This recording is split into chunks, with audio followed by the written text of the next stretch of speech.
Hi,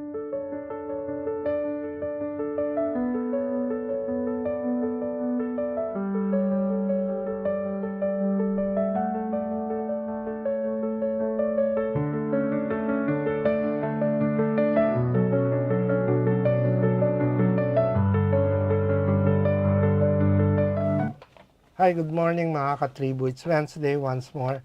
Welcome to another episode of Straight Talk where we discuss important matters that impact all of us. I'm Chito, Lozada. And good morning, I'm Teddy Montelibano, and we are live on Daily Tribune's Facebook page, Tribune Now on YouTube, and Daily Tribune Official on TikTok. So, in today's episode, we're joined by a distinguished cultural leader dedicated to strengthening the ties between Spain and the Philippines. As the director of Instituto Cervantes-Manila, he plays a key role in promoting the Spanish language and Hispanic culture in the country.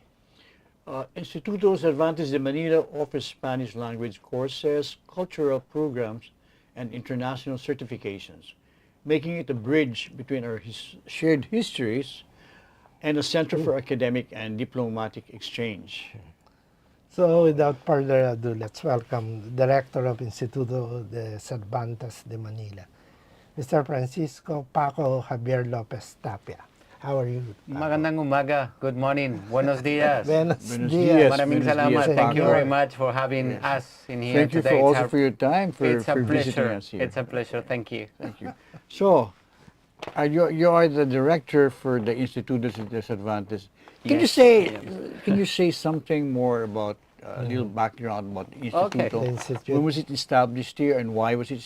Is it a government agency or Yeah, no? it is a Okay. government institution. It's a Spanish. public institution that was funded first in 1991. 1991. And in here in the Philippines, we are since like 32 years ago. Just And we 1991. do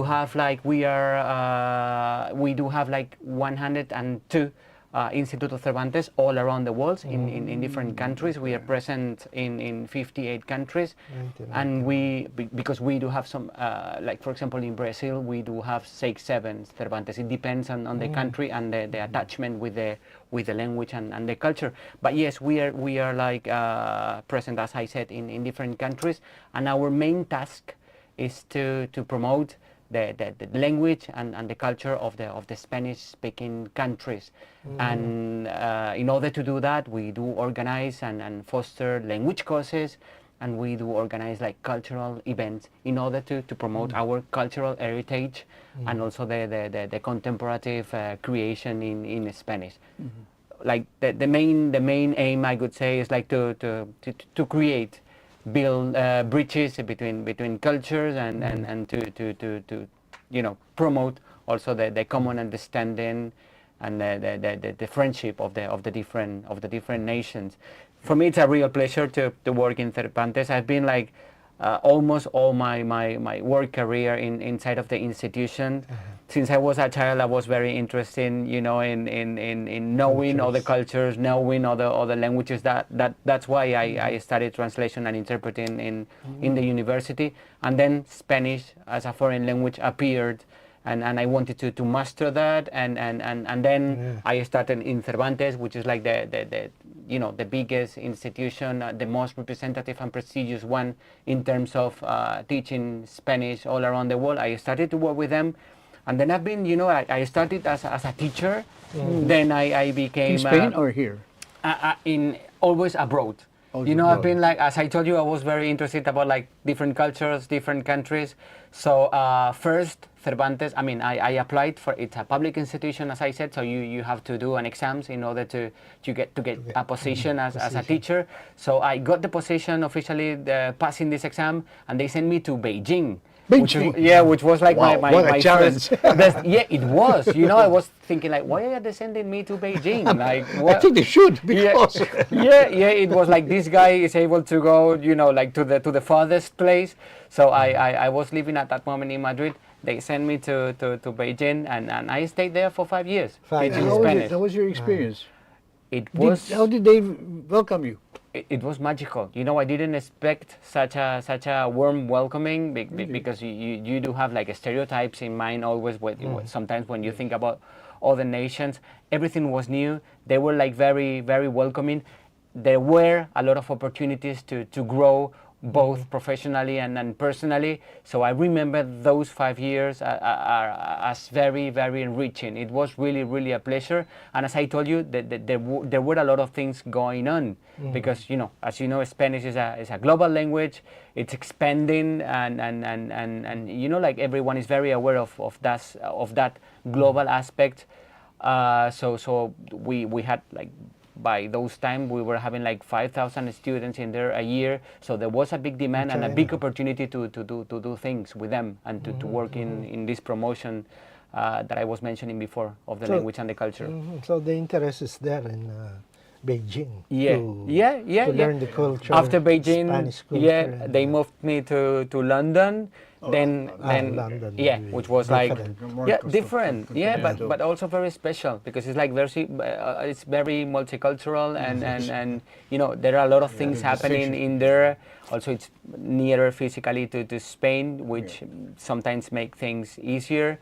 And after London, I was promoted from teacher to academic director, and I was working in Prague and then Tel Aviv, which is my previous destination, Tel Aviv, before Manila. And Manila is my first destination as general director. So that will make that Manila, I mean, will be, it will be always in my heart because, it's like the first place where I've been like, I got this promotion and I have the real pleasure and the real challenge of working in a place like this, with so many connections with our culture and our language. I'm sure you were warmly welcome here in Manila. I feel like that. I was telling to you before that that's the feeling that I have when I take a cab in here, for example.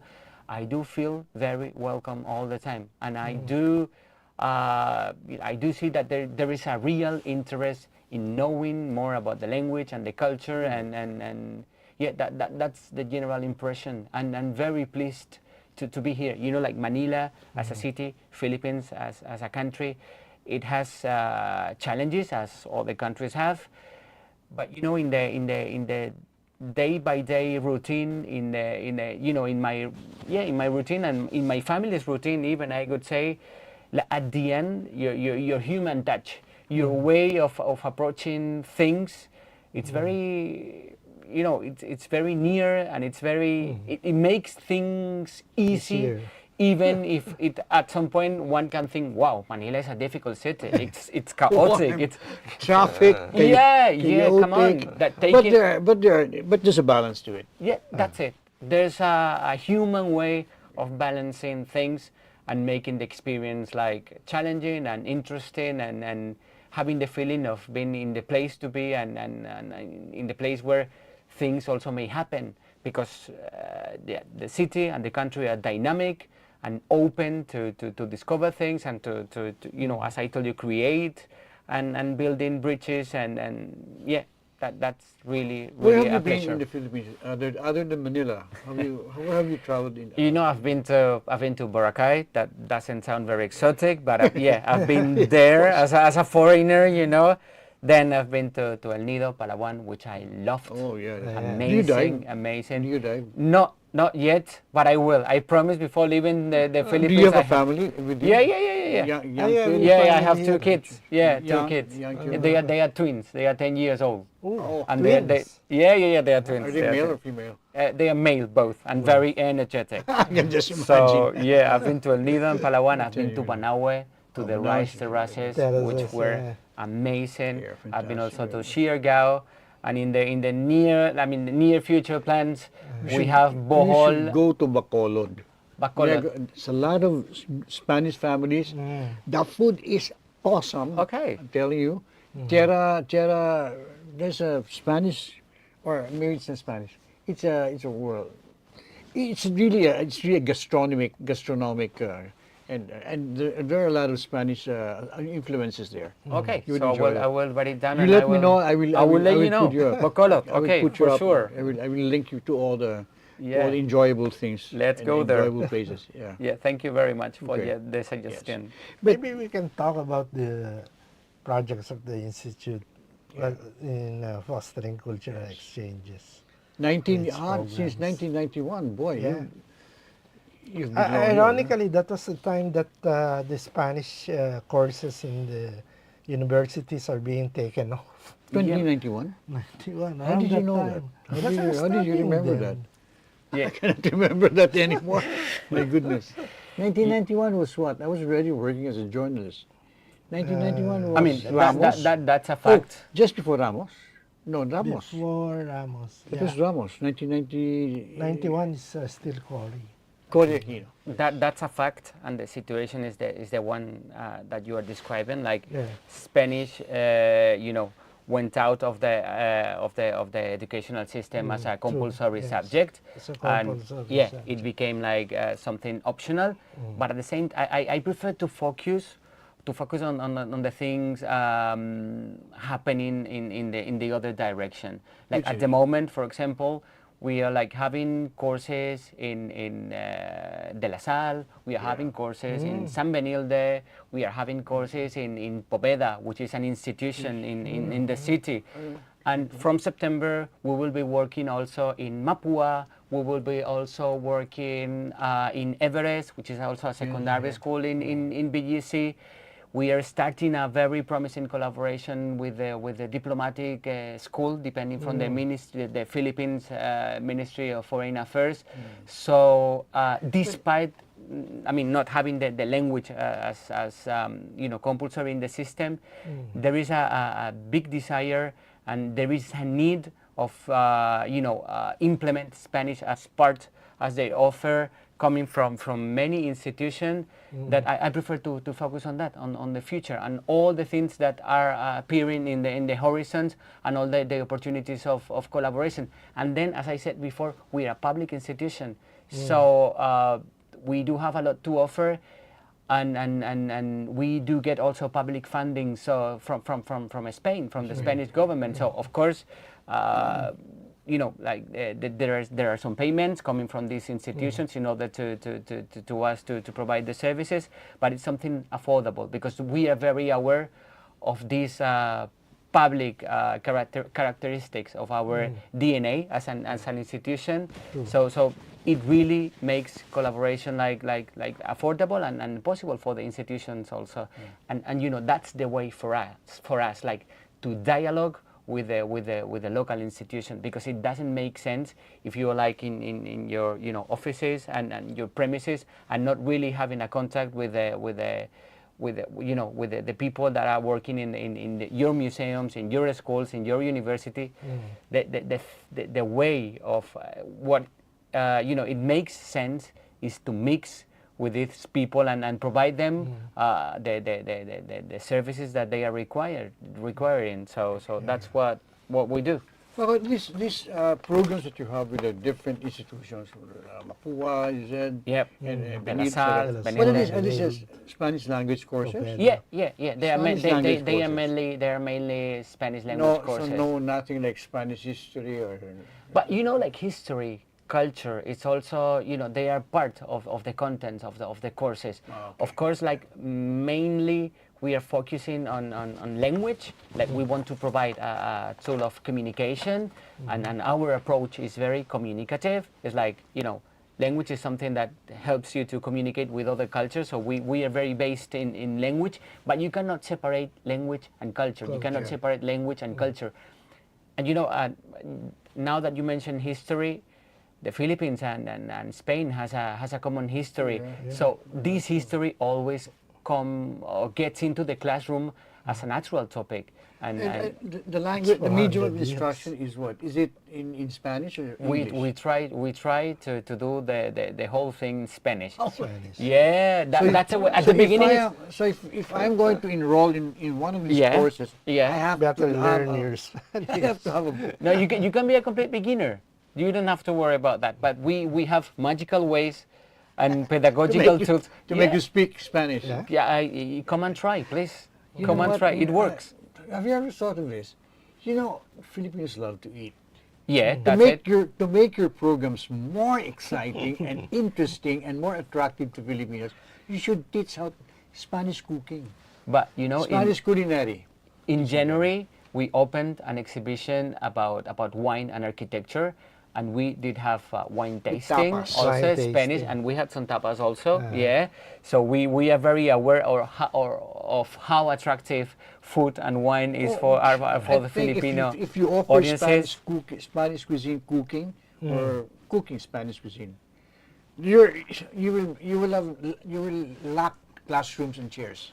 You know, in Because you will June be- we will have we will screen some films related Also that. to food topics, Yeah. to our gastronomy, That's June. together with the Embassy of Spain. Like we are part of the embassy, and the embassy is always like helping us to develop our activities, and they are working on an initiative in order to promote Spanish films, documentaries, also linked to food.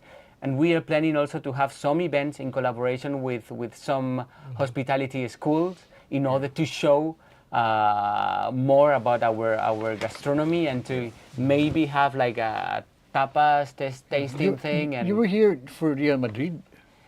I Real wasn't- Madrid came here. I Were didn't know you- that. Then Come When on, was pare. it? Oh, the soccer team. we were the first. The Philippines, Real Madrid. Is it correct? No, Real Madrid. Yeah, it's totally Real Madrid correct. they chose to come to the Philippines first outside of Europe. I'm very, Well, of course, I'm yeah. very happy to hear Also that. because, When was it? Not too long ago. Okay. During the time of what you call, which was before Duterte? Nino. Ramos. Ah, Nino Aquino. Aquino. non Nino Aquino, then I think 1 or 2 years of Duterte. Okay. Yeah. Very Yes. interesting. The DOT has very strong linkage with Real Madrid. I will check Where that. were you? When? During the time of Aquino? 2019. 2019. 2019, I was China? in Prague, in the Czech Prague. Republic. Yeah, it was prior to Tel Aviv. Maybe they should bring it back. Yeah. It stopped, I think, because of the pandemic, or because Duterte doesn't like food, I think. So he wasn't very much interested in cooking. He was Let's interested go in back to the programs of Instituto de Cervantes when we come back from a commercial. Okay. This break is brought to you by Meralco, ang liwanag ng bukas. SM, we've got it all for you. Smart. Live more today. Union Bank. It starts with you. Usapang OFW is the show that honors the journeys of our modern-day heroes, our OFWs. Join Chingmi Fernandez, John Dodson, and Rafi Ayang every Tuesday and Thursday at 3 p.m. to hear the real stories behind the sacrifices. Watch it live on Daily Tribune's Facebook page, Tribune now on YouTube, and Daily Tribune Official on TikTok. Want to hear from thought leaders shaping our world? Straight Talk with Chito Lozada and Montelibano dives into leadership, politics, and business every Wednesday at 10 a.m. Catch conversation live on Daily Tribune's Facebook page, Tribune now on YouTube, and Daily Tribune Official on TikTok.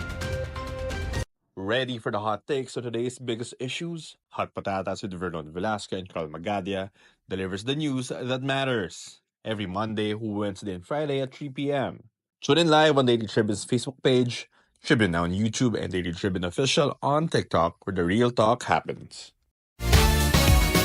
Utol, once just a colloquial term for a brother or sister. Today, the same term stands for a better option to your transportation needs. Unified Transport Operations League, or better known as UTOL, was established to give you an alternative to ride-hailing, with the concept of availing the service with care and compassion, as if it was rendered by your own sibling.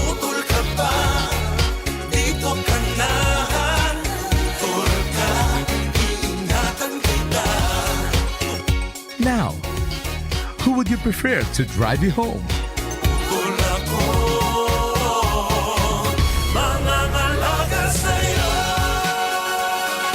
Uto, the ride-hailing app to consider.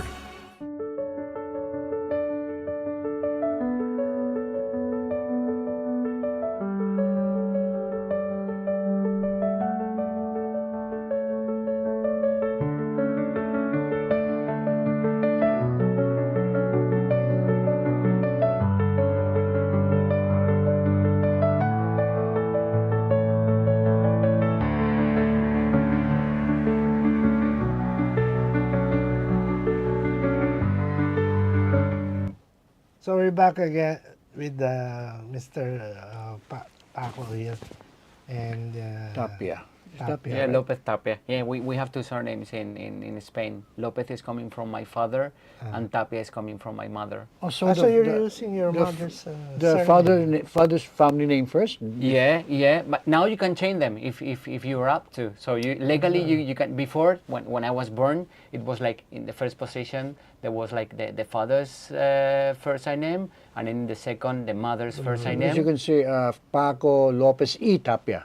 Tapia, sí, Lopez Tapia. Yeah, that's it. Yeah, That's but it. here- We do have here- two surnames. In the Philippines, if you can say But you also, right? You Teddy have this. Yulo Montelibano. Yeah, that's Yeah, it. so first my mother's family Yeah. name, then my father. And now it has You're become very- more democratic, and you can change them if you want. If you want. Yeah, but Yeah. very confusing. Yeah, You will know it's what's the the same real. thing here. You can use your No. mother's surname. No, usually it's not done. Not very. That's not a popular thing. But I don't know. So Also very impressed by the role of women in the Philippines. Oh, very Ah. material. What is it the Yeah. same as in Spain? Well, we are a very modern society, I could say, in terms of women's rights and or for example LGBT community rights. So I think we are both very into that, very into respecting and giving women the role that they deserve in society, which is exactly the same that we as men have. So, but I was very greatly surprised in here in the Philippines with Yeah. that, because I do see, for example, a lot of women in power. Oh, yeah. Which is Yeah, yeah. something Jessica that you also don't see in and other countries. Okay, yeah. Unfortunately. So you're doing great. I do But think. what about in the household? What is the role of the mother in the household? Is it? I mean, matriarchal. I do think that women are like way more integrated now in the work life. At the same time, I like having the household control is also Household, like yeah. a very important Oh, my job. goodness, So yeah. I couldn't say it's She controls. yeah, of course. family. I couldn't say it is less important. I think it has to be a question of freedom. Like, what do you want to do? You want to stay at home and take care of your place and your family Yeah. and so on, or you want to be working, or you want to do Career both woman, things yeah. with the help of the other person you are living with. I think at the end it's a matter of freedom. Do whatever makes you feel free and whatever makes you feel happy. In the household, male Filipinos have little freedom. No, come on. I don't know. Maybe, but here in the Philippines, I think she or he who holds the family kitchen is the head of the family. It's the one ruling, right? The one in charge of cooking. Yeah, that makes sense. Because it holds everybody together. Yeah, You yeah. have one table, the food is there, and That's the everybody gathers. reality So it's a about big pool. Filipino Yeah. family. And the mother is Yeah, nutrition is the thing that Yeah. keep us alive, of course, for sure. Okay, but let's talk about Cervantes. Yes, Okay. Cervantes, please. Okay. The significant challenges, Paco, facing the promotion of Spanish. What can Yeah, you say about those? I've been thinking about this, and in today's world, unlikely not all political leaders agree the idea that diversity is richness, and that the greater the number of languages spoken, the more possibilities you have at all levels.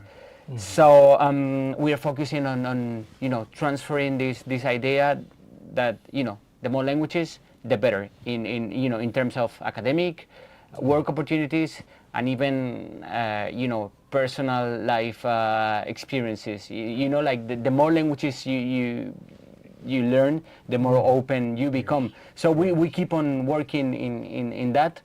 And we are very happy, for example, when we get the testimonies of some of our students coming back from the US, where some of them go there to work, and they say to us like, I never thought that Spanish was going to be so useful for us in the States, because as you know, there is like a big community, a big Hispanic Latino community living in there, and they do stuff in their language, their native language, Spanish. So these Filipino workers, they have become like more attractive in the work market, because they could speak like both English and Spanish. So we focus on that. Like, okay, English, of course, is the lingua franca. Is something that we cannot fight against. It doesn't make any sense. It is what it is. So let's gonna work on the factor. If you have another foreign language, if you have a second language, that could be an useful and positive thing for you. And we keep on sending this message despite of this political leader we were talking about. Yeah. Also, I think because there would be more leaning towards Europe now. I mean, in the real situation of the world now is that I think there would be I think that not only Filipinos but more people in Asia I think would be more keen to go to Spain or to go to Europe. In Spain, and there's a growing community of Filipinos in Spain. Yeah, I mean, at the moment going to America is a very tentative. It's a very tentative and very iffy situation. So I think more interest. I think in the next few years will be developed for Spain. So that comes in handy. No? Our colleagues from the Spanish commercial office they say that data shows that now are more agreements between Spanish and Filipino companies.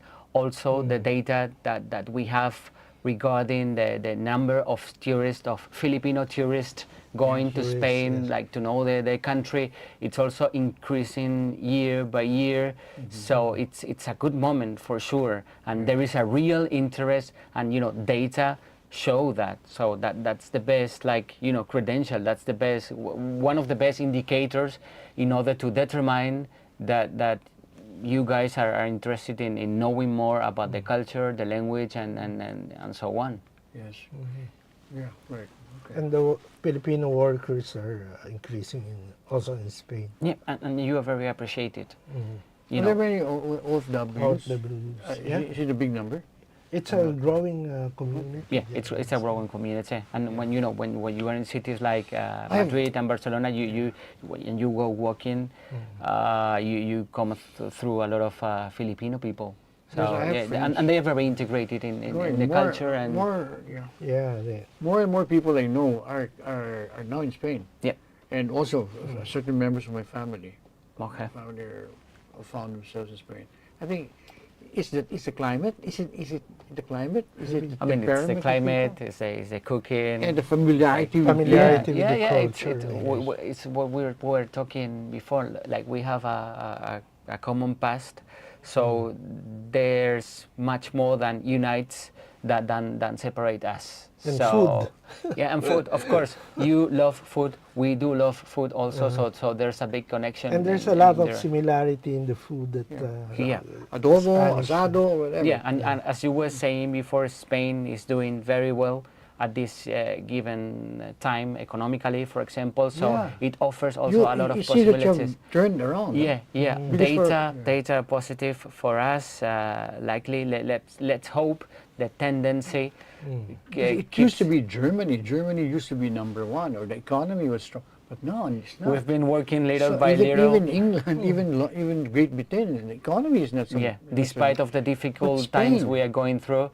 Yeah, like there are like possibilities and opportunities are growing. Yeah, I think that despite the state, the general state of the world, which is like really challenging at this point, Spain is doing good. And then as you said, it offers like good weather, good food, like good quality of life, educational system works. I mean, it has its problems in everywhere, but it's like public. So you are guaranteed, education. You are guaranteed the health system is also public. So if you are a worker, you get access for free to the health system. So you don't need to. If you are a worker, then you get your health system coverage subsidized. Free. Yeah. If you are a worker, you have the right. Something we don't have. Well, it's so expensive here. It's not a disease. But let's talk about the educational innovations and resources that the Institute has developed under your leadership. Okay, so benefit Spanish learners worldwide? I mean, it's not something that I've been only doing. Like before me, there were some predecessors as Javier Galvan, Carlos Madrid, and they've been all working in you know, like very joined to the idea of you know, listening to the state of things and to the development of technology. So I would say that's one of the most representative educational innovation at the moment in Manila. I mean, as I told you before, we last year 2024 we had like 6,000 students, which is like 6,000 a in very Manila? beautiful. Yeah, I mean in the Philippines, like in in our the courses. Philippines. Yeah, like How many institutos? How many are there? in the Philippines we only have the one in Manila. But Only the one thing in Manila. it's that 70% of our courses are taught via Zoom. Like they are like online courses. so- Very convenient. Yeah, that once, because like, I mean, in first place, because Manila, as we said before, is a very difficult city to in move terms around of it. like going from one place to another, so you can connect to your Spanish lesson directly from home, and then you may be in another island. So this way, we can provide these services, these courses to people living in other islands, in Cebu or in other cities. Visayas, So yeah, so a lot of our students are not Manila based, and that's a beautiful thing. And I could say that that's one of the big innovations that started with the pandemics, which forced us to go from the face-to-face model to the online To teaching, remote, and you know, in the other Cervantes all around the world,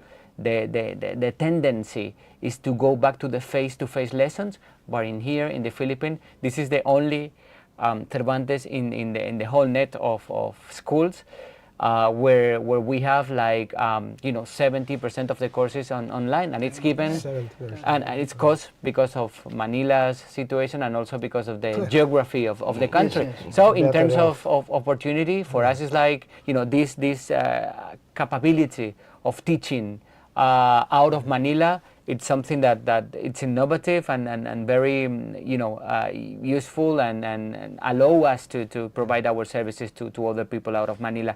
And then we also, like, for example, some people need to certify their Spanish level in order to access to the work market or to study in a foreign university. So we do provide also like online assessment, official assessment, and you can like take a test in your place from wherever you are, and we've been also working on that and making that possible, and now you can also have that. I could mention also like the online materials that we have. Like, I mean, we understand like Philippines is a very young country, so we need to connect with the young audiences. Yes. Like comparing these Cervantes with other Cervantes in the world, our students are very young.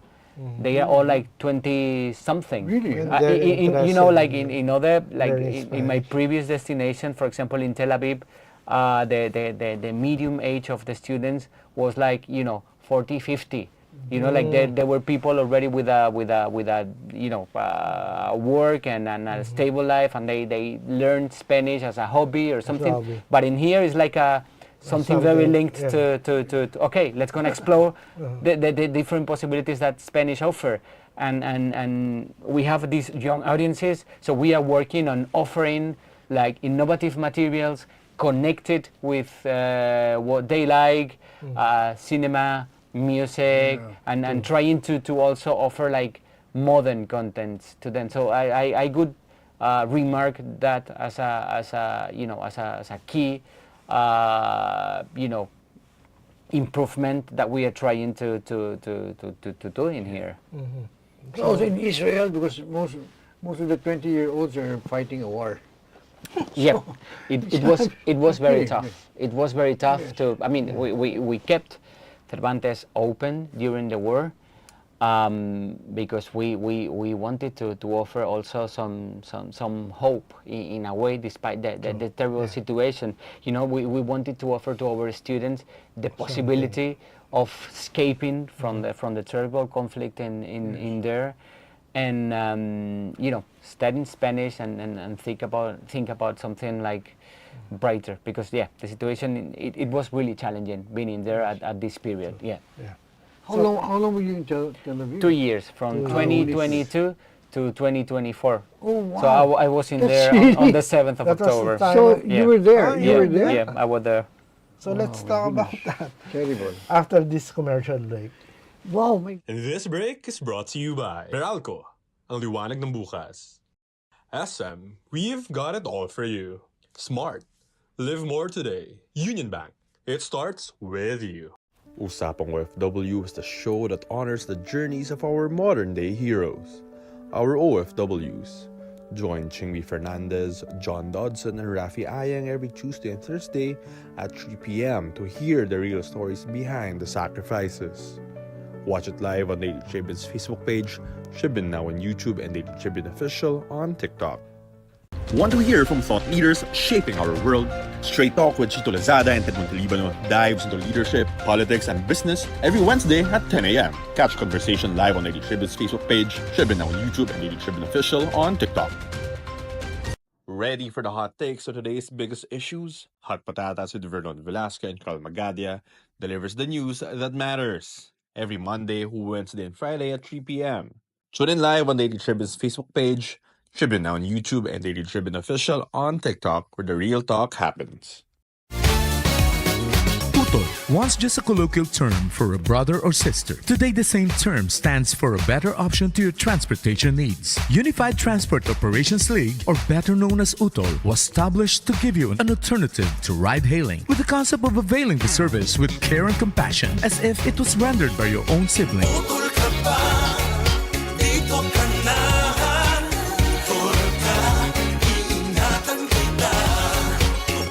Now, who would you prefer to drive you home?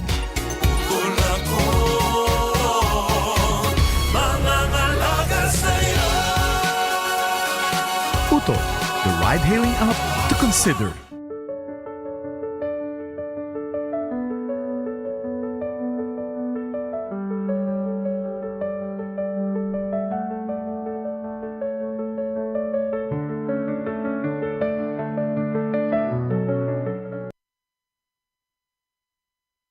And Mr. Lopez Tapia is talking about the future of Spanish, the global linguistic landscape. Yeah, what are your thoughts on the future of Spanish as a language in the global linguistic landscape, and how does the Institute, Instituto Cervantes, plan to adapt to changing Global trends? Okay, I do really think that the future of Spanish is promising, with several factors in influencing the evolution and the expansion of the language. Some of these key trends that make us think like that is like, one, like we are growing in the digital world. For example, like Spanish is a second language most important in the internet. So we are like the second favorite option in platforms as Spotify or Netflix. So we are in there, which is like very good and very connected with the contemporary societies. Then, as I said, Spanish is growing in the United States. So we do think that they will imply natural growing also in the number, not only native speakers living in there, but also in people interested in communicating with these Hispanic communities and studying Spanish as a foreign language. Demographics are also by our side. I could say that the number of Spanish speakers continue to grow, especially in Latin America or in Equatorial Guinea, where they also speak Spanish. So this mass of Spanish speakers population will be a key in continuing the expansion of the language.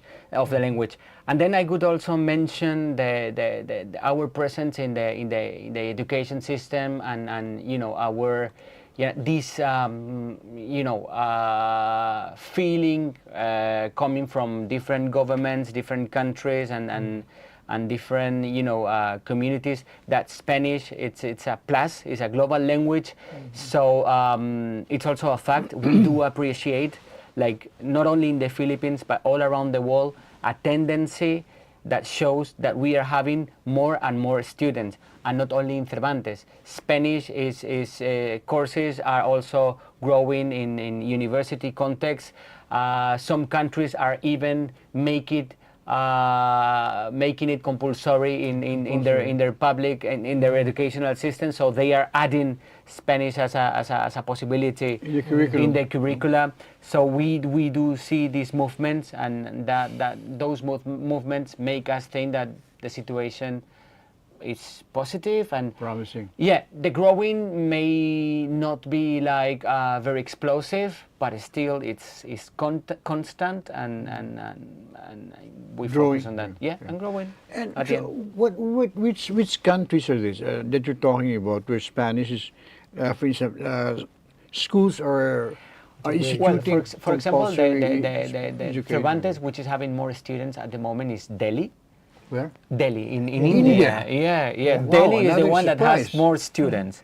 How many So, students do you have there? Yeah, I think it's like something like 8,000 a year. So it's a huge number. But only in one place, or I mean, all over India. But they also have online teaching, like us. So Oh, yeah, they have very, face to face and then online teaching. Correct. Teaching, so they can. So they're interested, grow. huh? Yeah, they are. Then in Eastern Europe, there's been big growth in numbers. I could tell also about Africa, especially Northern Africa, Northern which Africa is what?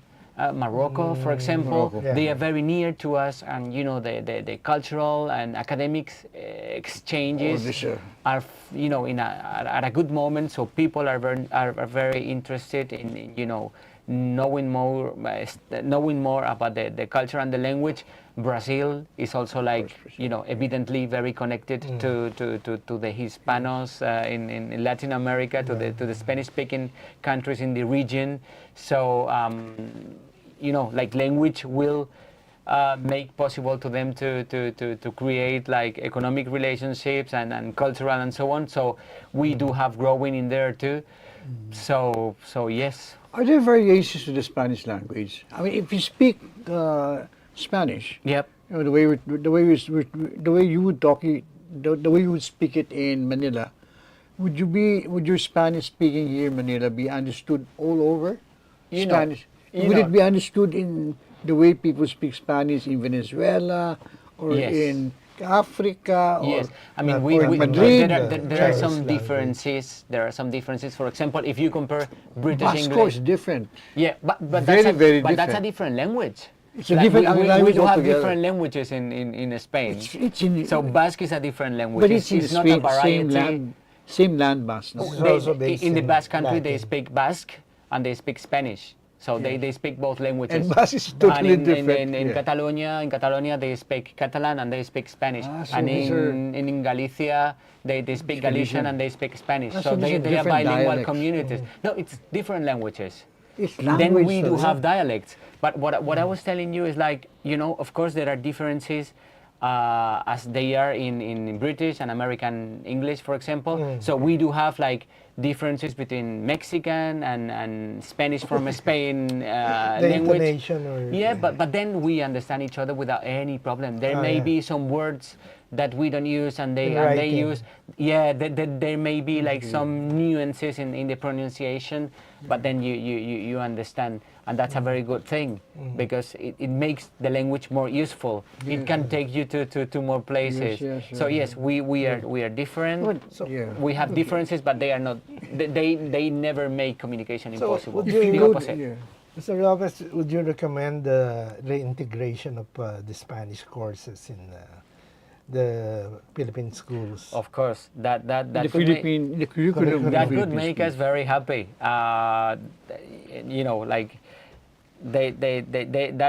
That could make very happy our embassy, Cervantes, our education team in the embassy also, because as I told you before, the more languages you speak, Yes. the further you can richer your develop world your, is. your your work future, and also, like as I told you, the more respectful you become with other cultures, and so that could be, I think that could be a good measure, and not only Spanish but other languages also. Is there a push? Is there a push for Spanish language to be reintegrated into the I mean, the curriculum. Philippine schools curriculum? it makes Curricula. sense. As I told you before, it's like the But second. is the there a push?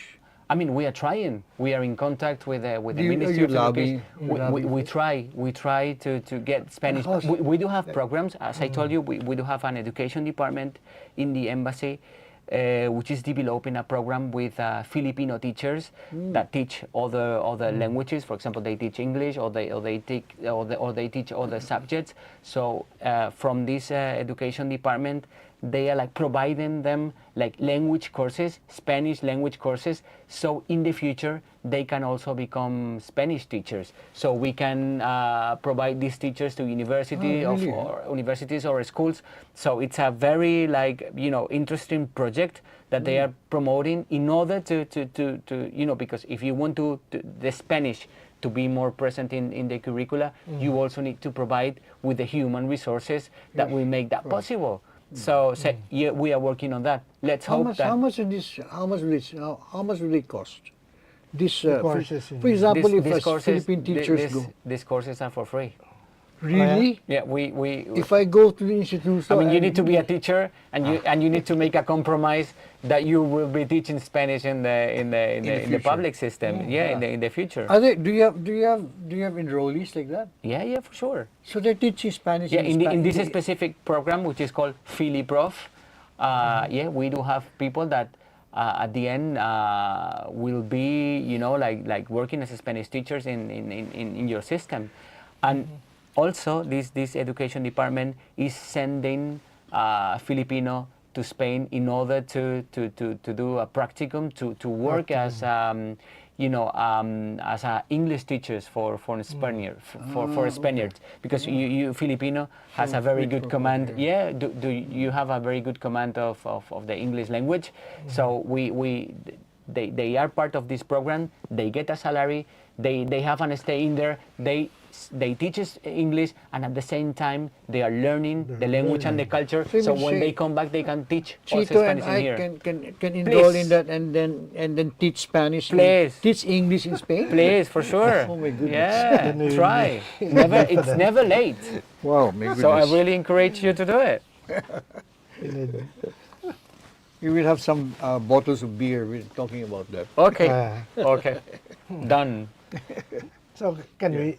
Parting I words guess already. It's been fast, huh? Yeah, that's kind Very of fast. Yeah, very interesting the topic. It was very nice for me also to be sharing thoughts with Your you. children speak English. They speak English, they speak French, they speak Spanish. Multilingual. Yeah, they are multilingual. Yeah, that's very good. As I told you, once you start, Yeah. then the second, the third, the fourth. Is there a come Spanish easier. school here? Are there Spanish schools here? They are studying in the French school. In the French school? Yeah. okay. Yeah. How about you? How many languages do you know? I will impress you. Like that. You're a That's what. Are you a linguist? That's what I've been doing since the very beginning. I do speak English, French, Wow. German, Russian, Chinese. Chinese? Can you demonstrate? 你好，我是法国，我是西班牙语老师，我工作在 So you have a Philippines. facility for language. Yeah, I do like languages. Yeah. What about Yeah. African? Must have African, I do What about speak French. Israeli. Hebrew. אני פקוד, אני גר בפיליפין, אני מדבר עברית. Fantastic. Uh, yeah. כן, yes. You're a man of the world. Yeah. Very good. At, Yeah. 40, at the age of 43. can Yeah, you please- languages is definitely my thing. And it's something that you can use everywhere. Yeah, it's like I'm always interested in knowing the others, and knowing the language is a way of knowing the others, and as Correct, I told you, to become more So respectful. ever since with the- you were young, you were doing that already. Yeah. Because, I I mean- started with English, and then I added the other languages. But it's English. And I'm studying Tagalog now. That's why I said marunong ka na- magandang umaga. Marunong ka na magsalita. But not that good. Not that good. How long have you been here? Yeah, Since when? and I came in September. September So I'm 24. studying. Yeah, I'm September studying. 24, I'm starting. But I promise I will stay here 4 to 5 years, hopefully. So I hope by the end of this period, I can have like a more or less fluent Tagalog conversation with sure you. you will not- I will make the compromise. You will not. Yeah, you will not have. And then I do have already 30% of the words with me because they come from Spanish. Like aeroplano, Spanish. cuchara, cuchillo, ventana. So I have some part of a part of the job already made. So Maybe in our next interview, we can do it in Tagalog. mabuti, mabuti. But don't let us speak Spanish. Yeah, and you have also the compromise to study some Is Spanish. there Chospes Chin and Malolor? Does that make sense? I Diyos love pes to chin and learn walolor. Spanish. Chospes Chin and Malolor. Do you know where I learned that from? Once upon a time when I was a young boy, I asked my mom, please give me a Spanish sentence. She said, Chospes Chin and Malolor. What's that? I have a feeling that it doesn't exist. I don't really get what it is. Chospes That must- Chospes tienen mal olor. Mal olor is Like Could be tienen Latin. mal olor, I get it. Like it has bad Smelly. bad smell. But but the it's chospes. Mal I don't, odor. it may be peces, which is like fishes. Fish has a no. What? I was on. It's something I think definitely I was which smells asking her to bad. say that my feet is bad smell. Tus pies. Tus pies. Tus pies tienen mal olor. Tus That's pies it. Tienen tienen- mal that's olor. wow. I was the Yeah. one mispronouncing it. Okay. And that's Yeah, the but that's the only thing. But we Spanish got that you it. know. We The got legacy very of my useful. mother. Yeah, very useful. Don't say that to anyone if you go to Spain, please. My feet smells like shit. Tus pies. Tus pies tienen pies. mal olor. That's it. Okay. So- My dead mom is laughing at me. So that's all the time we have for today's episode, mga katribu. A big thank you to our guest, Instituto Cervantes-Manila Director, Francisco Javier Lopez Tapia, for sharing his insights on language, culture, and the deep historical ties between Spain and the Philippines. Thank you, Paco. Mr. Lopez Tapia is very serious and formal. We just call you Paco. It's Yes, please. great discussion, and we appreciate the work you and the Instituto Cervantes are doing to promote Spanish language and culture in the country. Thank you very much. It has been a really pleasure, Chito, Ted. I can come back whenever you want. Yeah, we should go somewhere to eat Spanish food. then. Por favor. Sí. Have you been to Tagaytay? No, not yet. You've never been to I have to, Tagaytay, right? I have to. I haven't Come yet. on. Don't But I have tell- 4 to 5 years, so don't worry. I promise I will visit every single place. Have you been to Baguio? Baguio, not yet. Oh my goodness! But I'm writing down all the still a lot all of the places. destinations. There you is a mentioned. fantastic restaurant that you should go to in Tagaytay. Okay. Fantastic. Okay. And thank you to all of you for joining us. If you missed any part of today's show, you can catch the replay on Daily Tribune's Facebook page and Tribune Now on YouTube. Be sure to watch Usapang OFW tomorrow at 3 p.m. with hosts Chimby Fernandez, John Dodson, and Rafi Ayeng. And don't forget to stay updated with the latest news on Tribune News on Q every 9:30 a.m., 1 p.m., and 4:30 p.m. So we'll see you again next time for another episode of Straight Talk. This has been Teddy Montelibano. And I'm Chito Lozada. Stay safe, stay informed, and have a great day ahead. Maraming This public service announcement is brought to you by Meralco. Alam nyo ba kung saan napupunta ang binabayad nyo sa Meralco? Dito sa series na ito, isa-isahin natin yan para maipaliwanag ko po sa inyong lahat. Ako po si Joe Saldariaga ng Meralco Corporate Communication Office. Alam nyo ba na pag nagbabayad kayo ng bill sa kuryente, nasa mga 20% lang on the average ang napupunta sa Meralco? Sa katotohanan, nahahati sa iba't ibang components ang inyong electricity bill. Kumbaga parang pizza lang yan. Kasama sa binabayaran natin ay ang generation charge na napupunta sa generation companies o mga nag-ooperate ng power plants. transmission charge na napupunta sa System Grid Operator ng Pilipinas, na National Grid Corporation of the Philippines, at iba-ibang charges na napupunta sa gobyerno. Tulad po ito ng mga subsidies, taxes, universal charges at fit-all.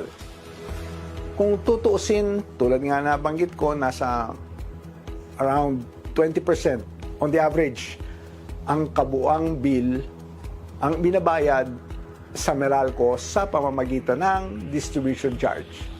Ito na ang pinaka-epektibong sistema para sa electricity consumers. Iwas abala ito para hindi na isa-isahin pang bayaran ng iba't ibang kumpanya na dinadaanan ng kuryente. Naway, nabigyan linaw ko po kayo kahit papano sa inyong mga katunungan ukol sa inyong electricity bill. Hanggang sa muli, ako po si Manong Joe, ang inyong lingkod.